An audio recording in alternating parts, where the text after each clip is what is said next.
Good morning, children. How are you all?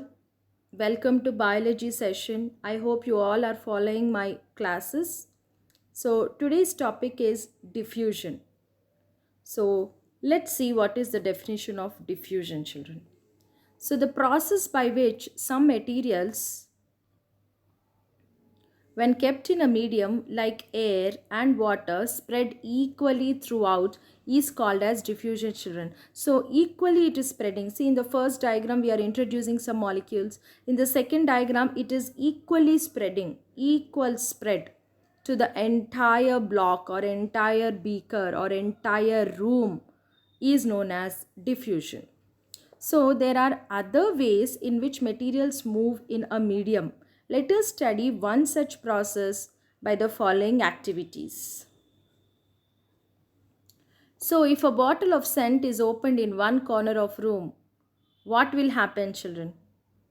Its smell spreads in the entire room. Of course, right? So how do we feel? With the smell.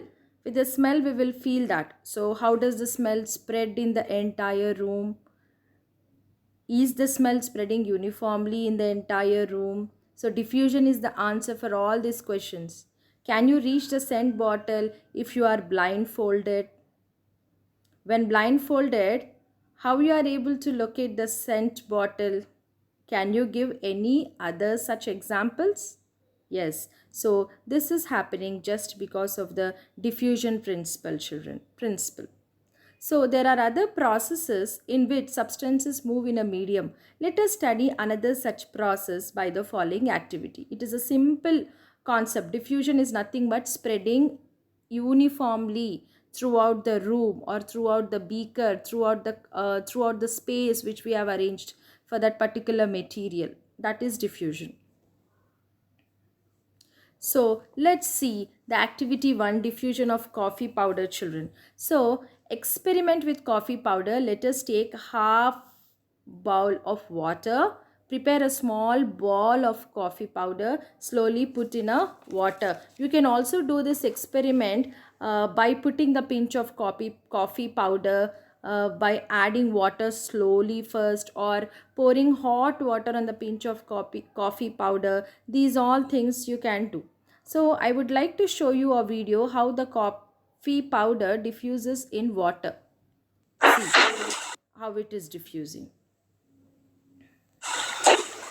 Isn't it?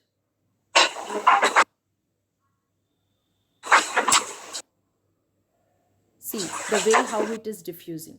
This is about the coffee powder. Let's go to the next one, children.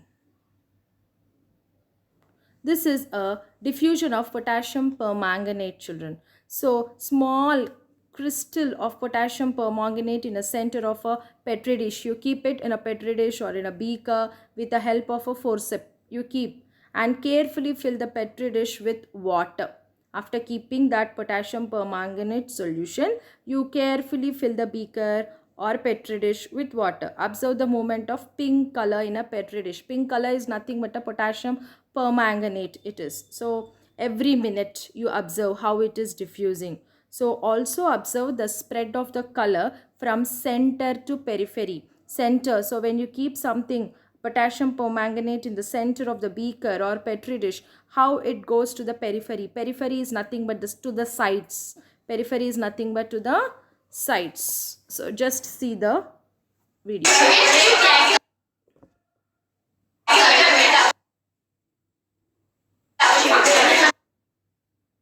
First one is the hot water. Second one is the cold water, children.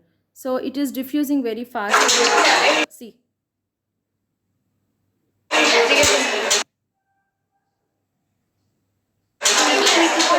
See, like that it is spreading equally. So repeat the experiment with other substances also, like copper sulfate.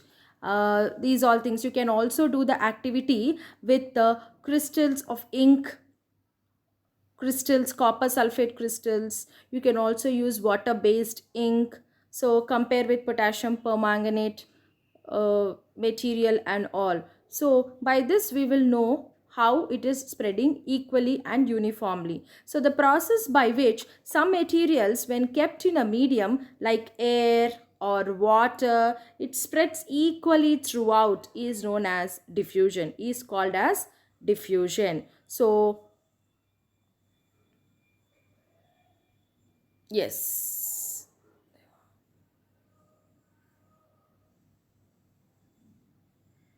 Yes.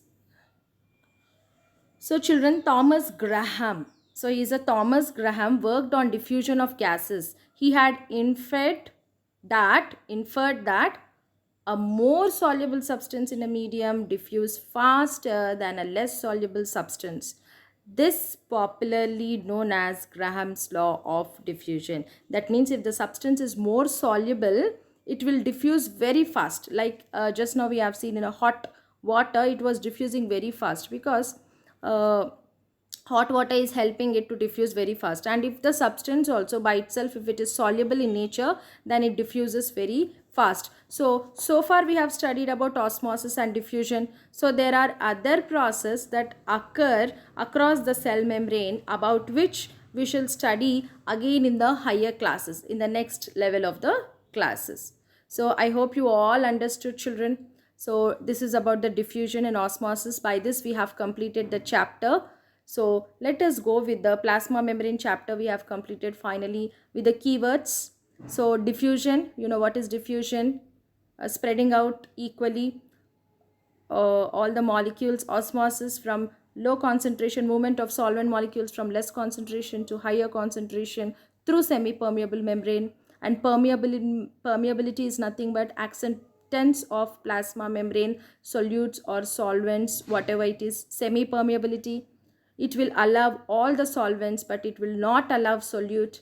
And solute is a less quantity in a solution. Solute always will be in a less quantity. And saturated solution, if it is more soluted, if that solution is containing more solution, that it could not take more, so that is nothing but saturated solution. So this is the end of the chapter, children. I hope you enjoyed the chapter and understood. So in this chapter, finally, when I discuss about the summary of the chapter, we have gone across osmosis and diffusion. All the experiments which we have done these all days are just of osmosis and diffusion. So let's go with the class task, children. So today's class task is define diffusion with example. Write about the inventions of Thomas Graham. So write the meanings of the keywords. So just now I have shown the keywords to you, right? So these are the keywords. I wanted everybody to write the meanings for that. So that is the third question. So I hope you all enjoyed this chapter, children. So shortly we will start up with a new chapter. Thank you all.